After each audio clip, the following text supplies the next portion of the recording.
Welcome, everybody. We are just going to give it another minute or two for more people to join us. We have a couple of hundred registrations for today.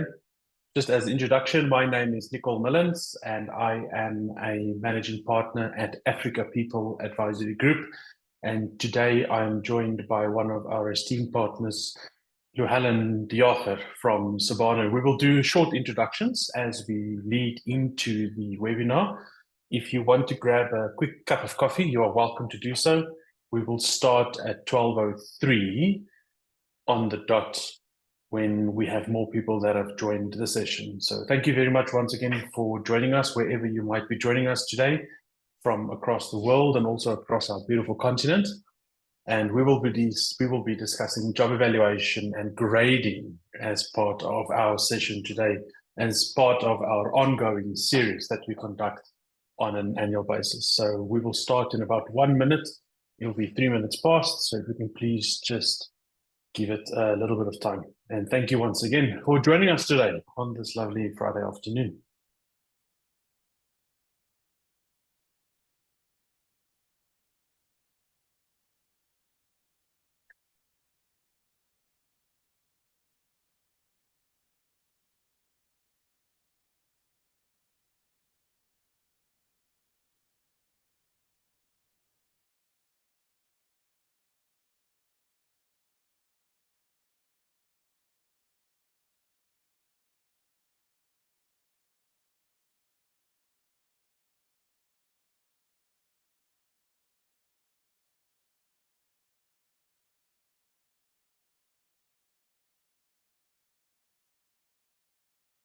We can see that the numbers are picking up, almost 100 people who have joined the call. So we're still just going to wait a little bit. We're almost there. We'll kick it off in about 30 seconds or so.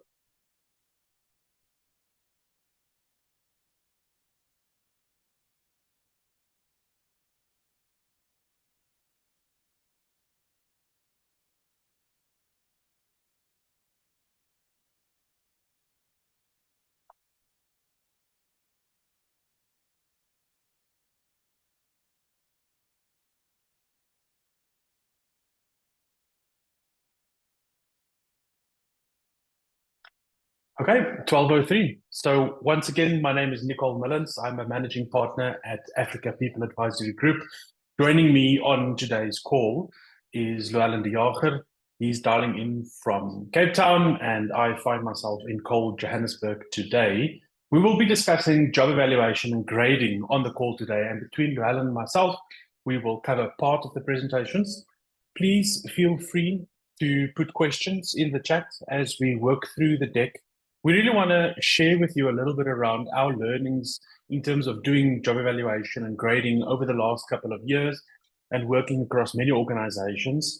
Llewellyn has done several interventions with several organizations across the continent, busy with a few projects at the moment on Llewellyn's side.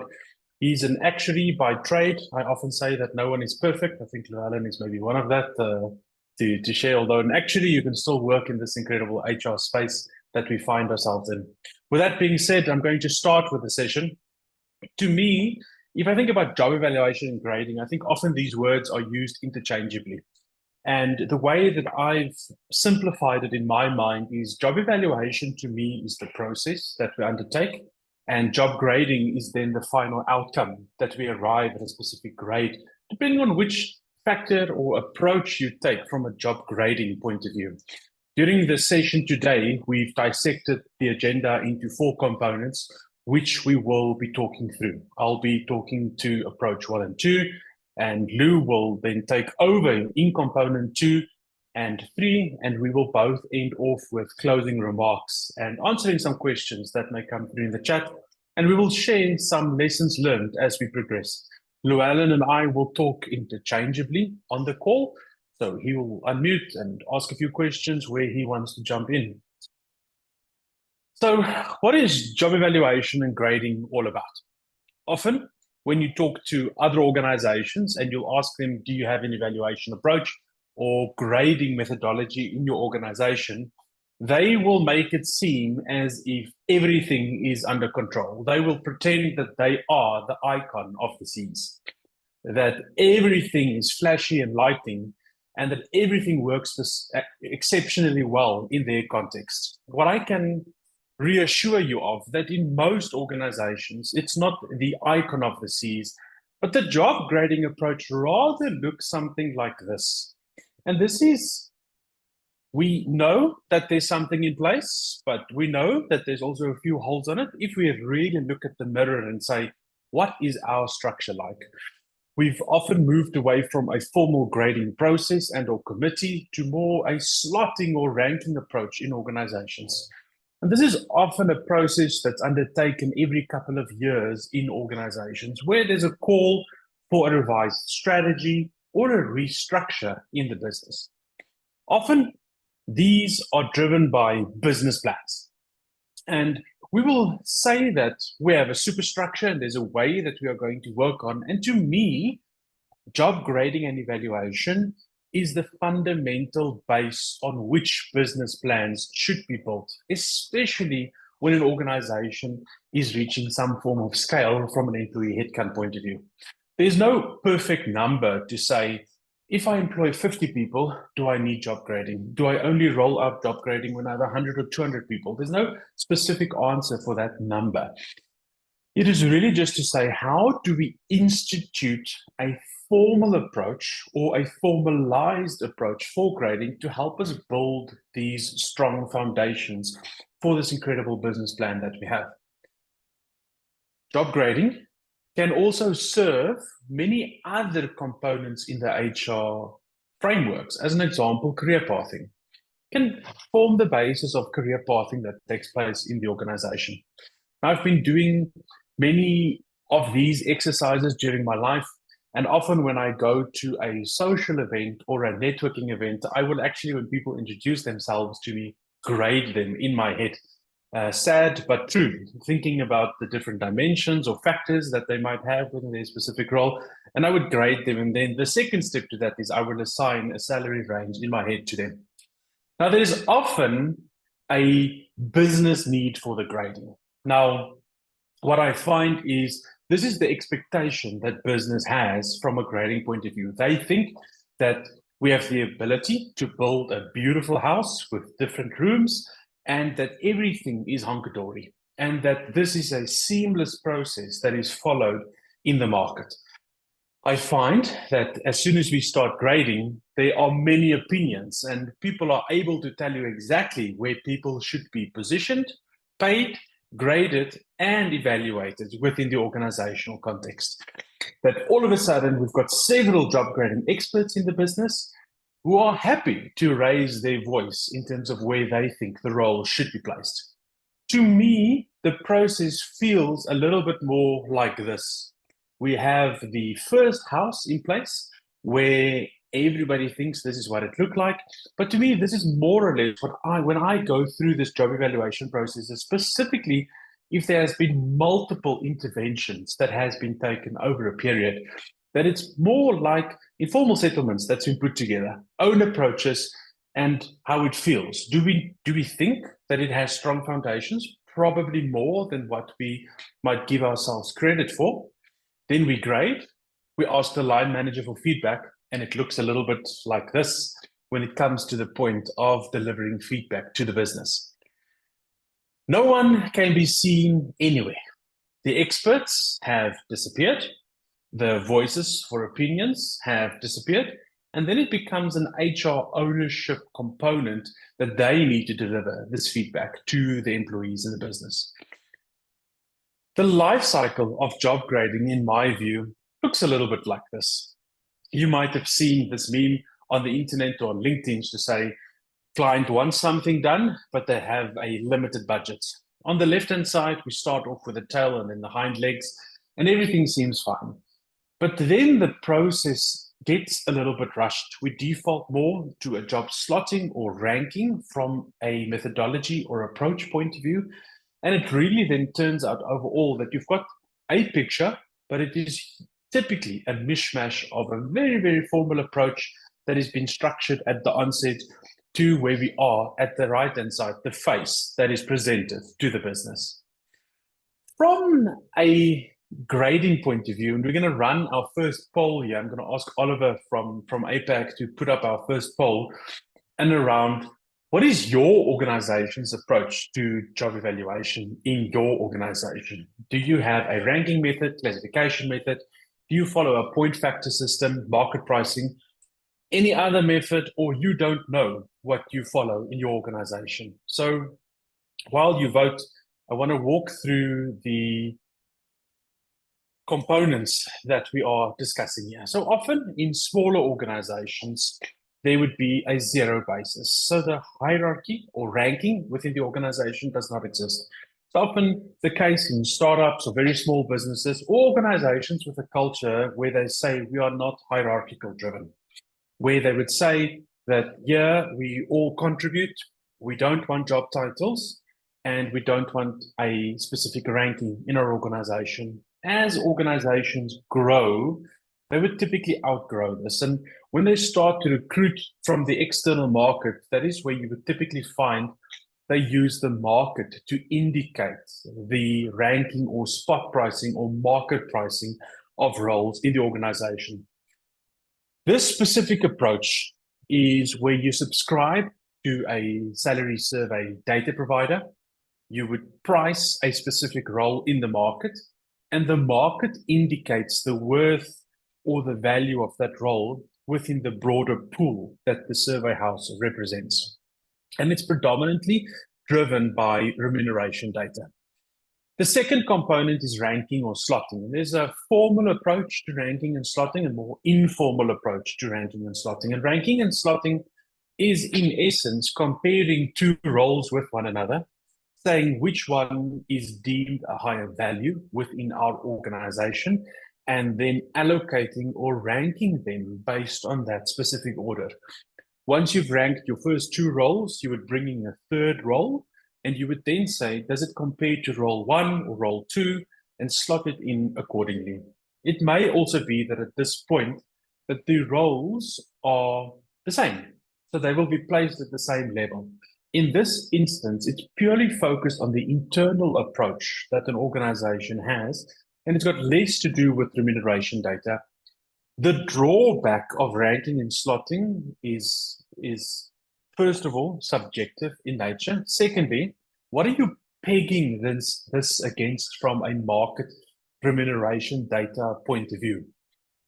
In a point factor based system, which is the next more formal approach of grading, it is linked to an internationally recognized grade or a local contextualized grade that exists in the market. When you apply ranking or slotting, you still need to be able to link this to market data to help inform your remuneration structure. The point factor system is a system that follows a scientifically defensible method where there are often multiple dimensions or factors that organizations look at, and it's more objective in nature. I think any person, in my view, that says job grading is completely objective has not done enough job grading during their lifetime. There's definitely a component of subjectivity when it comes to job grading. What I want you to do is be aware of that personal biases that exist and try to reduce them as much as possible with your approach to the job grading process. Personal biases exist regardless of who does the grading, whether it's a consultant that does it for you, a working group, or the HR team in isolation, or the business that drives the specific grading. Everybody has their perception on where a role should be positioned within the business. In closing remarks, I'll talk a little bit about how I feel the process is self-correcting in terms of grade outcome and salary expectations for a specific role. The point factor systems is where there are these 5 dimensions, 3, 4, 5 dimensions. It's not a customized grading system, but it follows a standard process and procedure. All the roles are graded based on these different dimensions or factors that the different survey houses or grading houses have and want to roll out.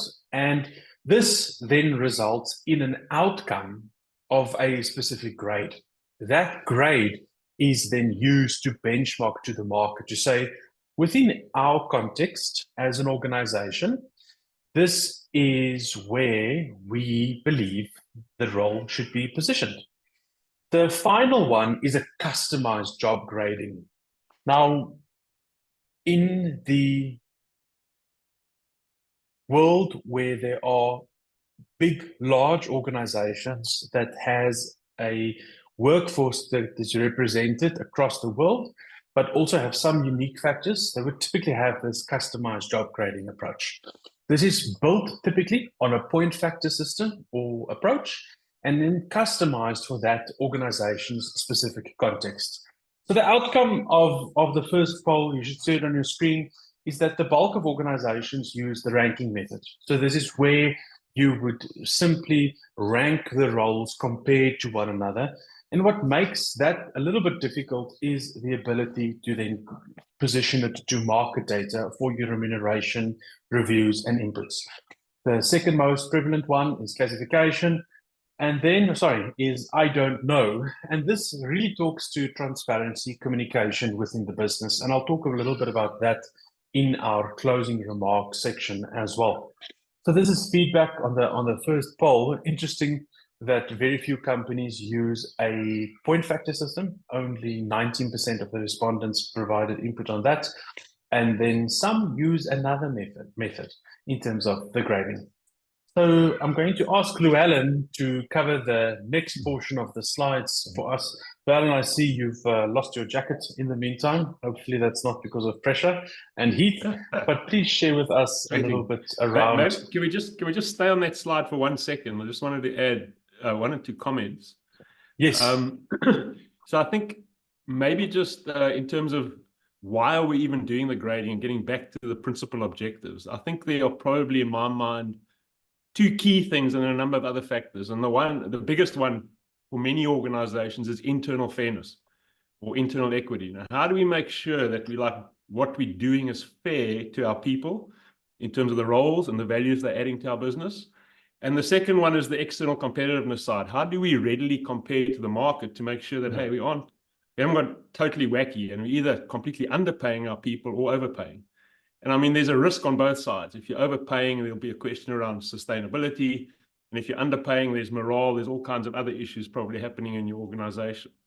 So as Nico was saying, we've seen organizations use all of these approaches and all of them have their pros and cons, right? You know, when it comes to market pricing, in fact, I find many organizations, they'll kind of move from the zero-based to the market pricing. But then they discover quite quickly that there's only like 60 or maybe max 70% of their roles that readily they can say, okay, we understand how this compares to the market. And then they got the balance, the 30 to 40%, they're saying, well, what do we do with these?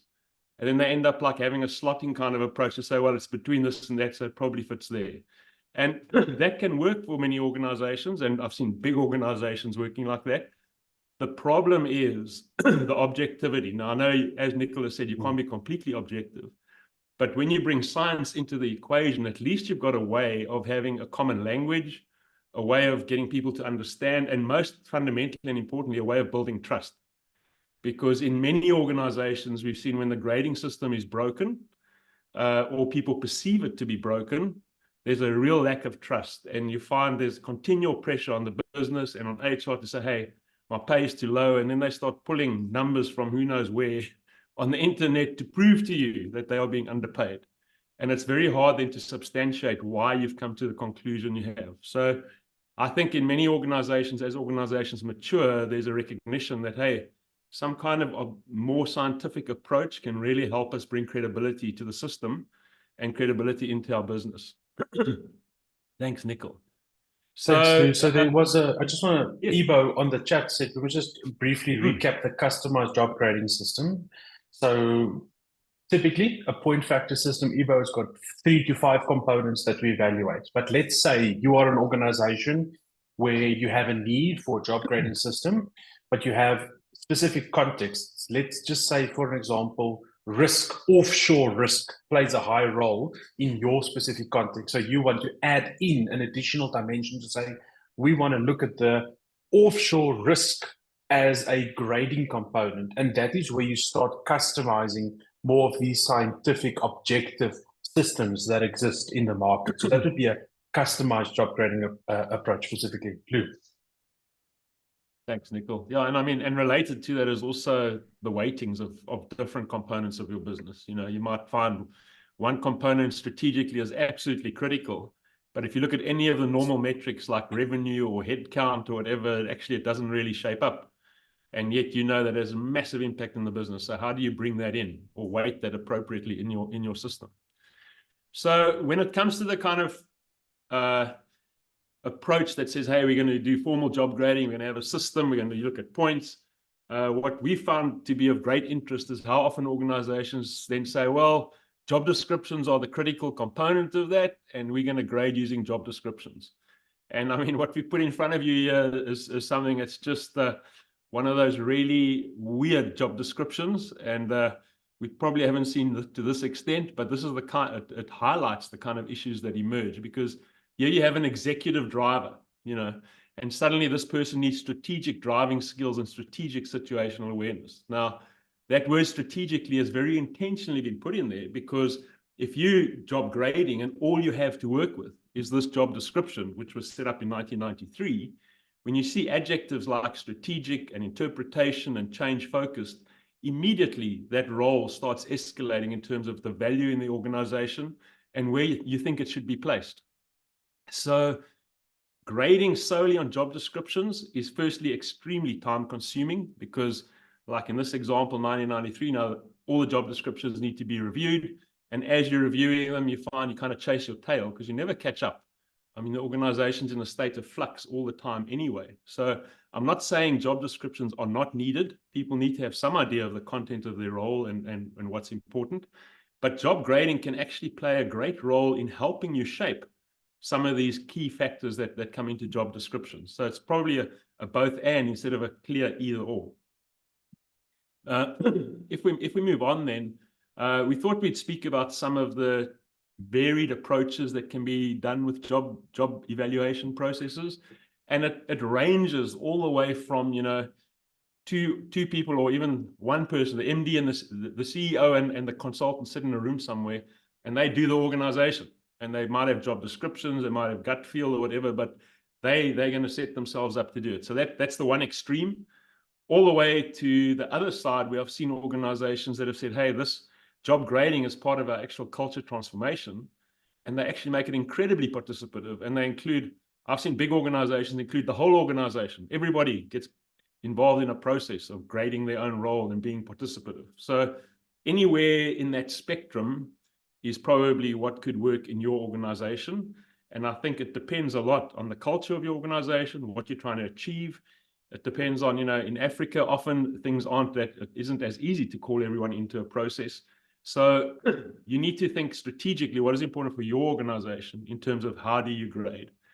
But the key points down the left there is often job evaluation processes, the traditional ones especially, lack first-hand job knowledge. So it's that job description comes in, we read it, we interpret it, we grade the role. There's a huge shortcoming there. And you can have a situation where you include the individual or in the role, but another process is to include a couple of key individuals in the business. So to design a job evaluation committee in such a way that it's representative in terms of what people know and how they understand the organization and the roles, and they can actually speak to many of the roles in the organization. The accuracy, as I mentioned, on job descriptions will vary hugely, and that breaks down credibility. So if you're an organization that is not sharing the grades with your people, that's one way of dealing with it. Of course, the danger with that process is somewhere something slips out. And once people know that I'm an apple and he's a grape and that one's a pear, and they're trying to understand why are we these different grades, you could have another problem on your hands in terms of morale and understanding.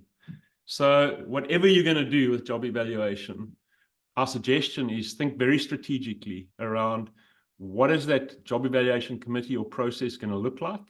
Who do we include? How do we do this in a way that's going to build credibility? Should we share it with the business and explain to them what we've done and how we've done it? So that's on the traditional process. You know, we like to say that 80% of the value is actually the process. And so this is just a kind of a process that we typically map, and we would then look at the strategic needs of the organization. I suggest you do something similar to say, so where does our organization fit in? Usually start with the executive team. If you're going to grade all the roles, start with them, grade their roles in their presence with them. Let them get a first-hand experience of what it looks like. And that will help you not only build the right motivator in terms of having people behind you in the process, but it also will help them see the different terms, the different definitions, get comfortable with it, probably give you some insights and direction and help through that process.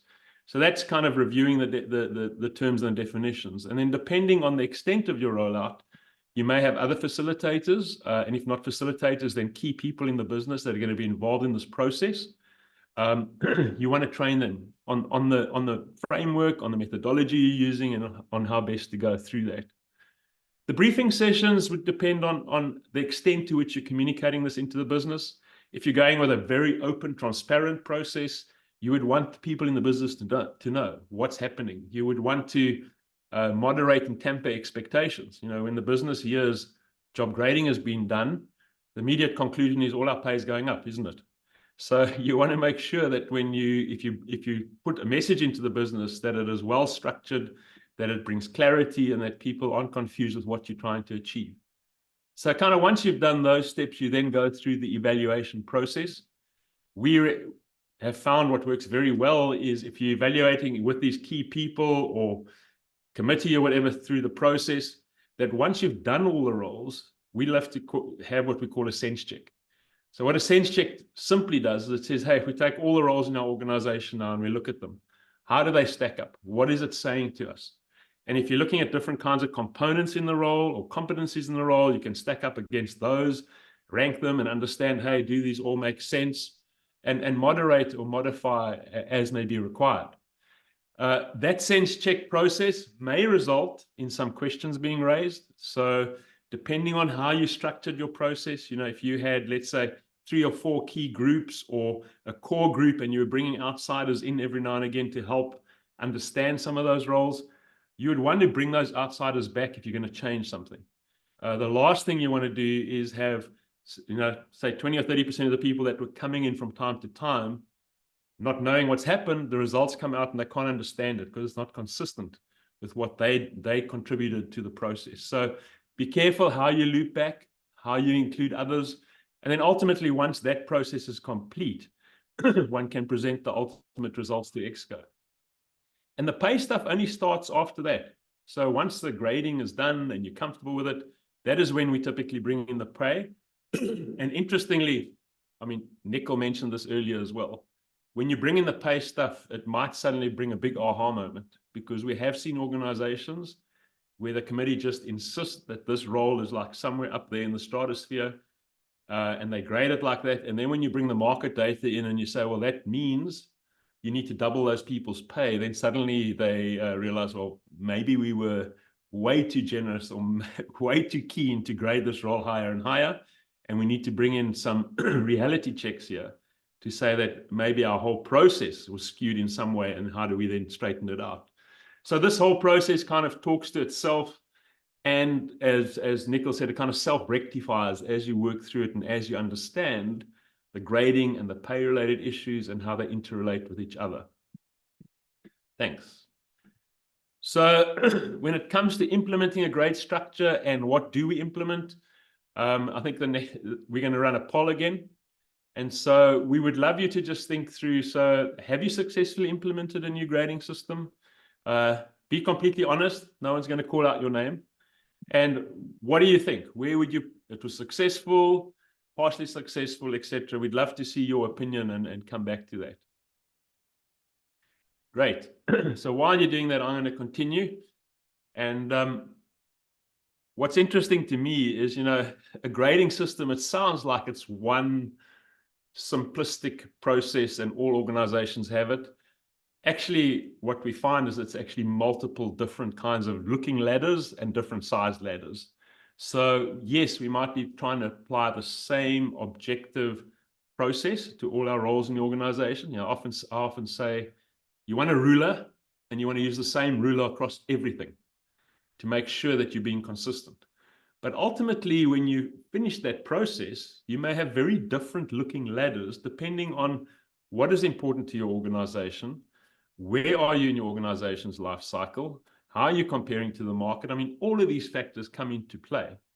And some organizations might need, if you look at the detail, there might be, I don't know, 20 grades. Other organizations, and some big organizations I've seen, decide they want very broad bands, and they've got maybe 10 or 15 grade sizes or grade clusterings of roles. So depending on your organization will actually drive what's required in terms of the ladder. So we're getting some nice responses here. I mean, great to see that a third of you say you've successfully implemented. I think that is a good record. Pity about the quarter that feel it's been partially successful. And it'd be great to understand some of that. Obviously, we haven't got that opportunity to do that now, but kind of what skewed it or what detracted from that process. A quarter haven't actually got a grading structure, and some are struggling. So, and I see a small percentage actually failed completely. So maybe this poll says there is hope. If a third have actually done it successfully, there's hope for those who are struggling or still on that journey. We've just found in many organizations we've worked with and consulted to over the years that having a grading system really helps them, and especially if they implement it well, really helps them into their future. One more comment here around timing. So I've already mentioned that sense check process. And that sense check process isn't like a one defined date and then it ends, right? Because as you know, in your organizations, there's forever change. You acquire something else, or some division changes, or the reporting structure gets reshuffled and changed, whatever. There's a continual need to validate and review the roles. And our encouragement to you would be to make sure that whatever system you use lends itself to that. You get some systems that can be really complicated, understanding where does this fit in, what happened, and it can cost you a fortune every time to redo the whole organization. And so people shy away from that. So finding a process or system that lends itself to rapid grading and helps you actually reevaluate from time to time will be really helpful for your organization. Related to that, by the way, is the whole role of this job committee. And if you're going to have a job committee, understanding so what happens when a new structure comes in, or a new division, or a new role, or there's a role that people feel, hey, this has grown substantially in the organization, has now become more important. What's the process you need to follow? That needs to be well documented and thought through to ensure, again, that you keep that sense of trust and credibility in your system. So I think I've just about probably said enough. We're moving to remarks and closing thoughts. Nicole?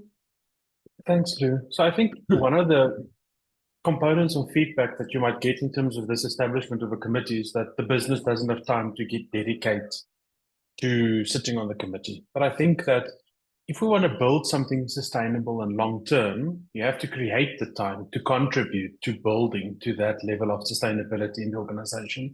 And there'll never be enough time.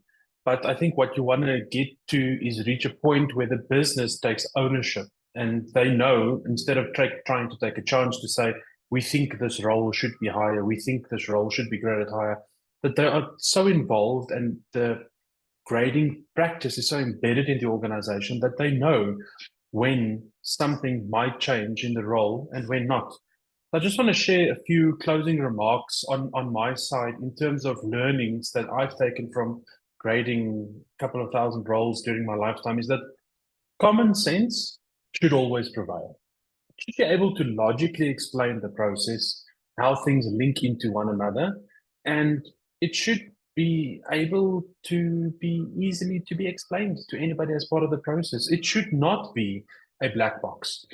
I often find that stakeholders that review the outcome tend to criticize the process because they don't understand the methodology and the steps that has been taken in getting to where the grading outcome is communicated to the business. People want to be informed and consulted. They just don't want this to be imposed on them. If there's a greater level of understanding, there is the ability to accept the outcome. I'm fortunate to work with a gentleman that's been in this field for many, many years, and he has an incredible saying that I really like to repeat. He says that understanding is compulsory, but happiness is optional.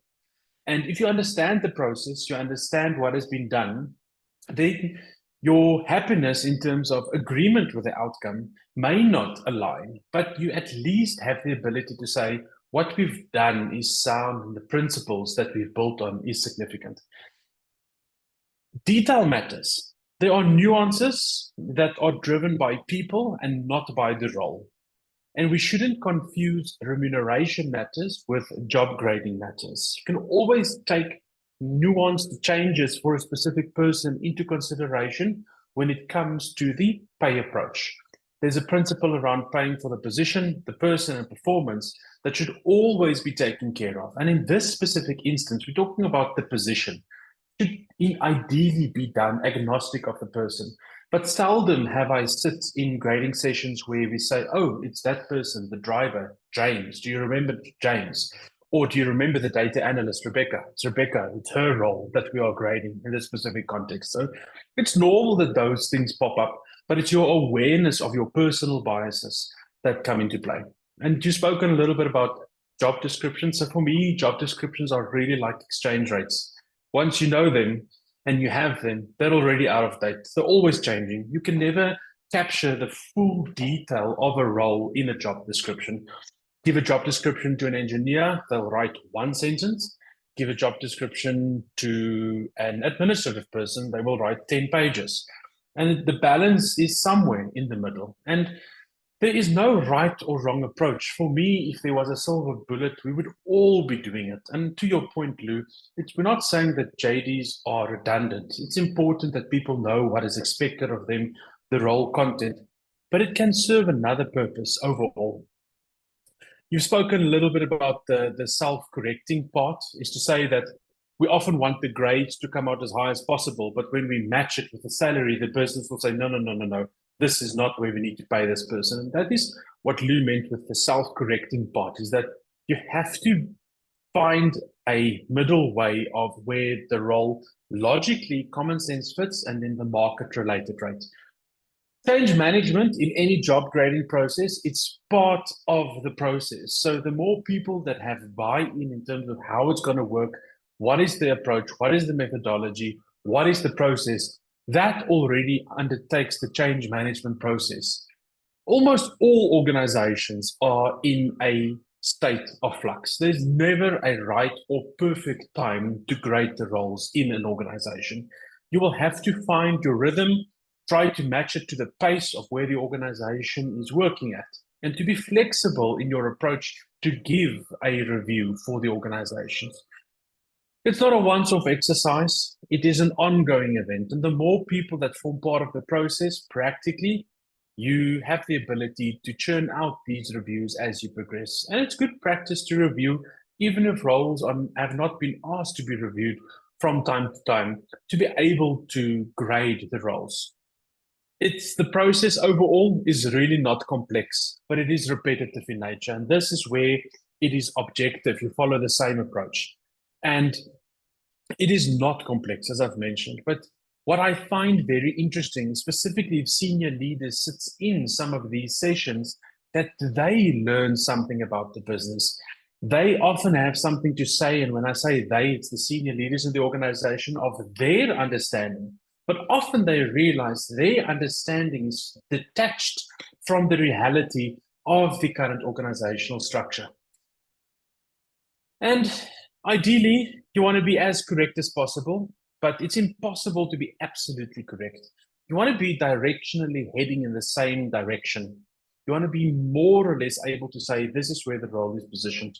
And this, married with the remuneration outcomes, creates the opportunity to balance what reality might look like for the individual.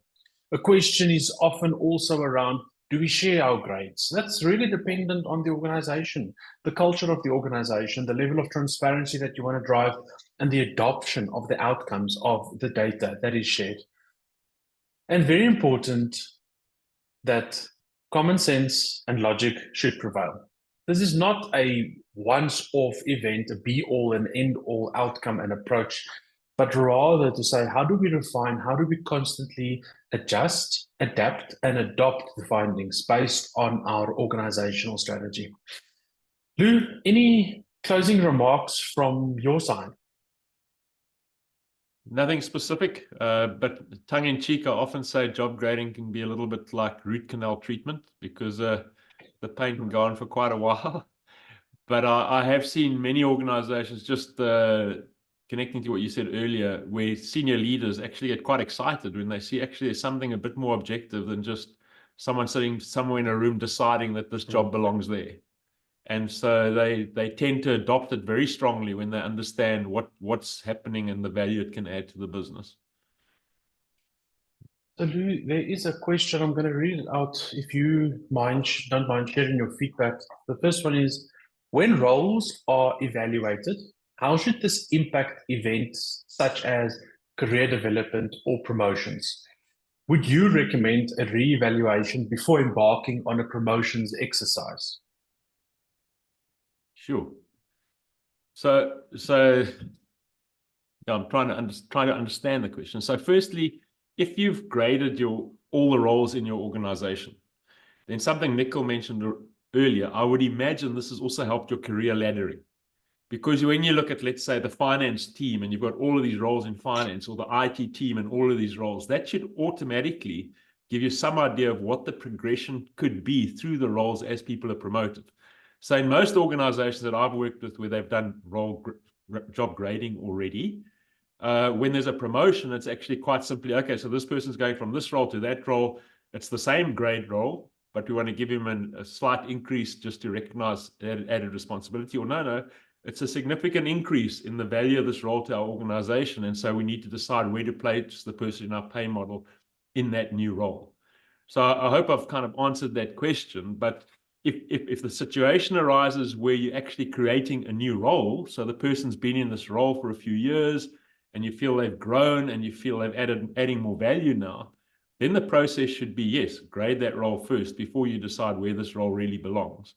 But usually there's a career ladder of some sort in place. So there's another question from Ruth. It says, how can job evaluation methods be adapted to account for the increasing importance of soft skills and intangible contributions in today's workplace? I think it's a great question. I mean, from my side, I would say that the need for soft skills and intangible contributions is an outcome of more your leadership culture and philosophy style. And I don't think, I mean, please correct me if I'm wrong, Lou, but I mean, most grading systems will take their team management component into consideration. How many people do they report to? What is the span of control and so forth? But it's not really going into the detail of the soft skills. That comes into your leadership competencies required within your business. And I mean, there are organizations that, to be honest, Ruth, don't require soft skills.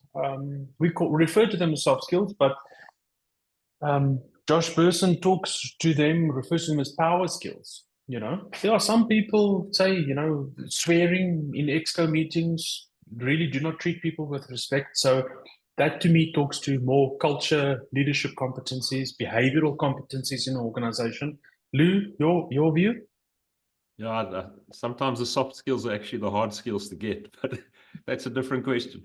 But no, I did want to make a comment, is that I think job grading, I like to say, job grading gives you an idea of what buckets do the various roles belong in. So it's almost the first cut at where should we be placing someone in our kind of pay model. A lot of these other issues around skills they bring, around EQ they have, or around how they're living our values, etc., that starts, those are the secondary filters around, so where do I place a person in a pay range? So usually, if person belongs in bucket B, you know, there'll be a low watermark and a high watermark, and you want to work out now, where do I pay them between the two? I would suggest that a lot of these factors that Ruth raises comes in there to say, well, this person needs to be near the top. They've got incredible EQ, they're an incredible team player, they bring great value to our business, far more than just their technical competency or technical skill. Yeah, and you can't measure those things necessarily in a quantitative scale, that contributes to the other components.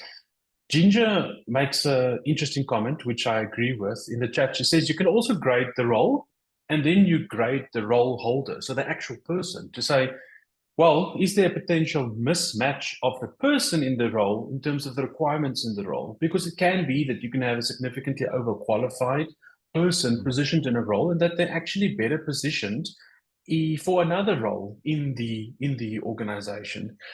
So I think that's a very, very important component. And how do you then either upskill or reskill that person for a different role in your organization? I think we are very narrowly focused to say you need to do this role for 3 to 5 years. People tend to stay in a role for 7 to 8 years, specifically if they are experts, individual contributors with a high specialist skill in their specific structure.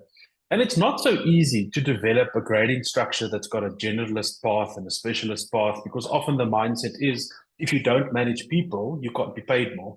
So the ability to create this dual track in an organizations where some specialist skills might even earn more than the CEOs is practically possible. If you're in the bridge building business, your CEO is not going to be the best bridge builder in the world.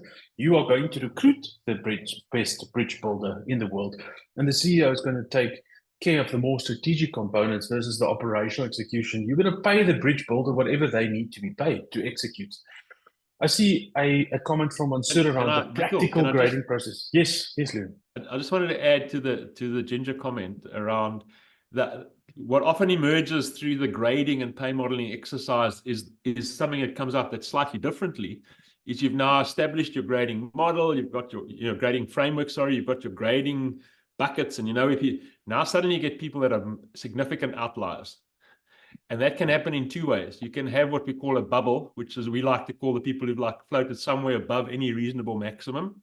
And you can have the bricks that have sunk way too low and just seem to be inappropriate in that particular grade that you've now defined. And that often comes with, especially the bubbles, they can be justifiable. You can say, yes, this person, it's an IT whatever, and they've got a unique skill that there are very few of those in the world, so we pay them there.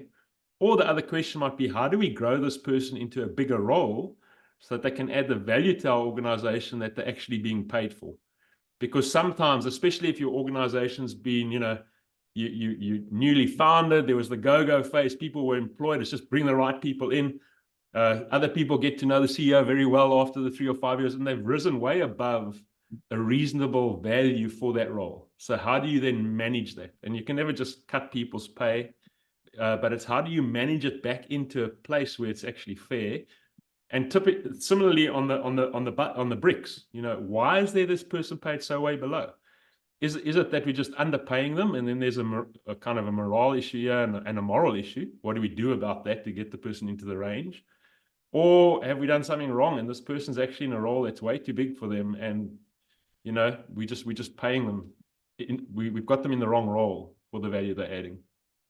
Yeah. And it could be a whole host of other reasons, but absolutely. Yeah. And I think I'm going to ask a question you want you to think about. I'll answer a question in the meantime. So first, the question that I want you to think about, Lou, is how can this be connected to talent management and succession planning? I know you've got a view on that.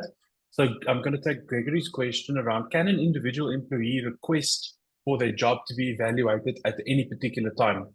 So Gregory, I think it depends on your company culture, right? Practically, people would want their roles to be evaluated, I think, in my opinion, if a very small component of their job changes. Just because there's some change in your job doesn't mean the grade is going to change in your job. And that question around, can an individual request? I think if you work in an organization where it's manageable and there is a low, or let me rather say a low level of barrier to get the roles graded, it can be graded. But the educational process to take that person on the journey to say, look, if there's a small change in your job, it doesn't necessarily derive a difference in the outcome in your specific job. And it really depends on the company culture. Is it more of command and control? This is the job grade, this is how you roll it, versus, yes, we'll reevaluate your job, but nothing changed from the last time, so please don't expect a different outcome. And if you get the same individual asking the same question multiple times, rather address that root cause versus the symptom of the job grade as an outcome. Lou, your views on connected with talent management and succession planning? Sure. So I think on talent management, for me, again, the, you know, there's a conflation here of pay and how I'm paying someone and why I'm paying them, and the grading system, and the two speak to each other. But it's also, how do I help transition people on this journey? So the kind of thing I've seen with talent management, for example, key talent that are taking on new responsibilities very rapidly, they may even be getting good increases and they become bricks because it's just happening so quickly that they're not catching up with the pay. And that might be intentional. And so for me, part of the pay range thing says, hey, it raises a flag. Why is this person a brick? It's a key talent. How are we going to move them up? The other issue, and I see someone's already commented on performance management as well. It's so where am I paying people in this acceptable range within this grade? How am I managing that? How am I ensuring fairness between where you say talent? I'm assuming you mean someone who's real talent for the organization and has a lot of promise for the future.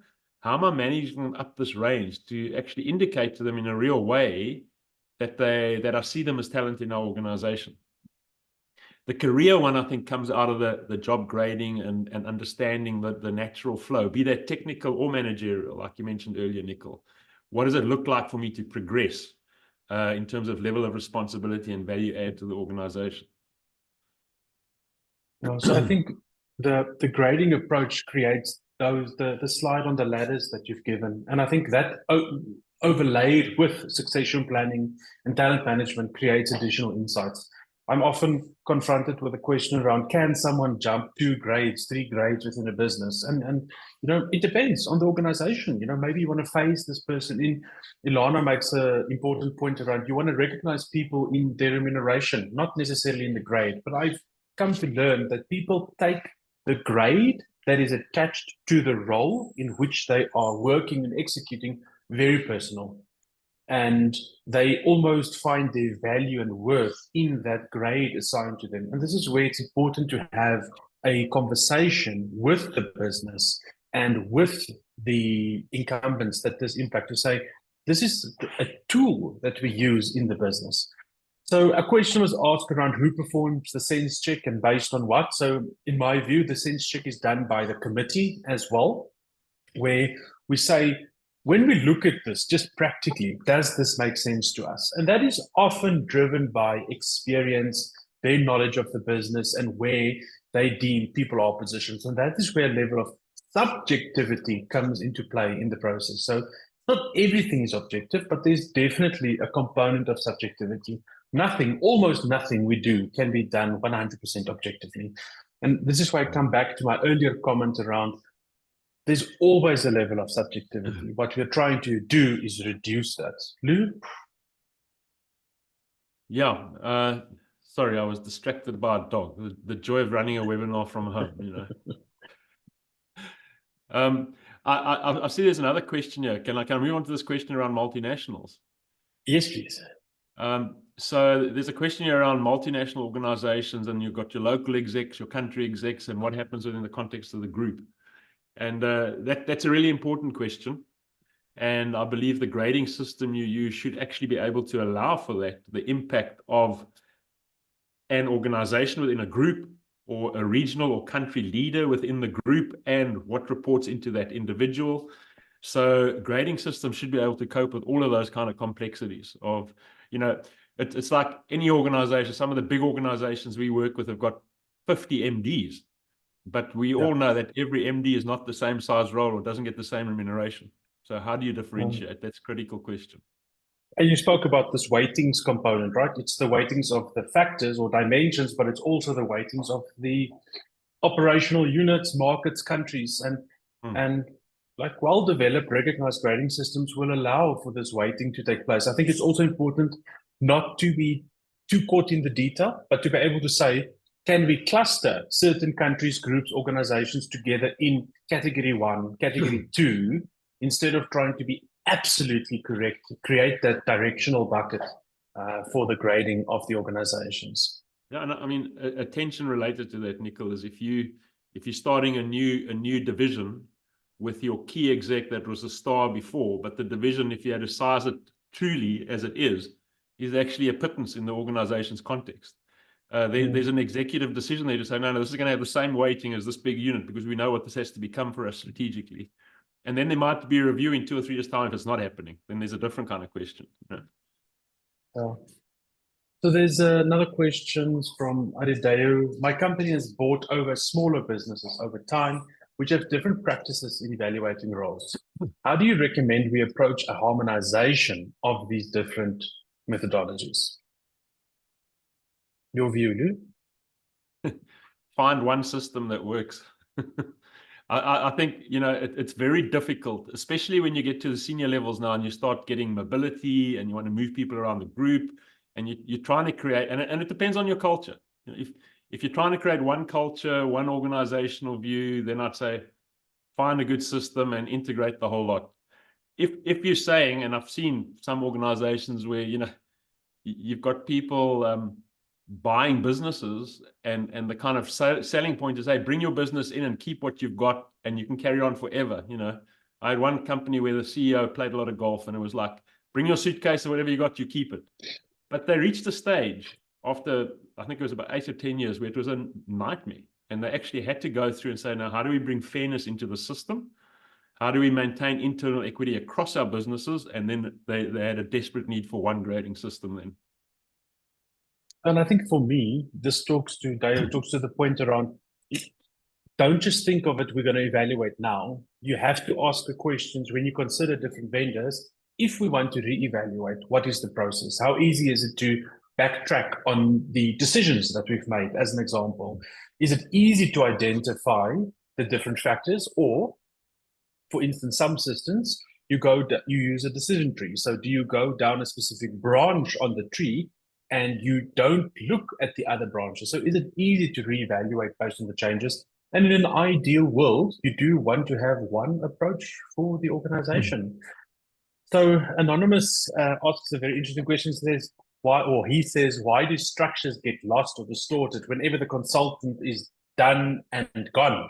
How best do companies stay within the recommended structures? I think for me, this is that it is a partnership. It's not the consultant that needs to impose, and where common sense and logic and practicality should reign around, okay, this is your suggestion. Practically, this is not going to work for us. So how do we adopt it?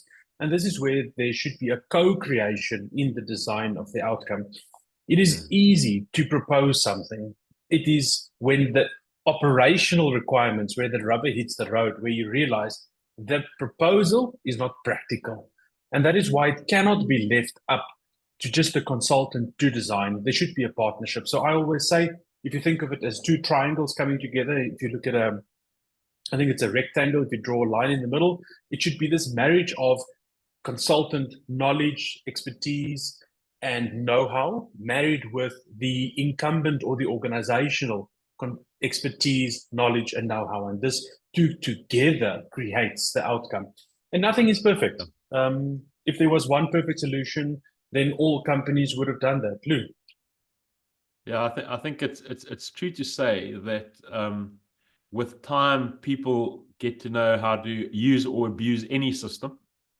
So there is a risk. I hear your plea there, to say we've been doing a system and now people are learning what to manipulate and how to manipulate.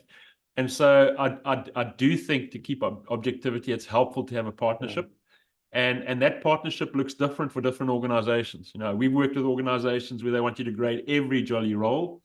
And I say every jolly role because I don't really want to spend my whole life grading, but that's fine. And there are other organizations where they're running like 80 or 90% of the show and they're bringing us in that like sense check process from time to time to say, hey, we've done this. What do you guys think? How do you see this?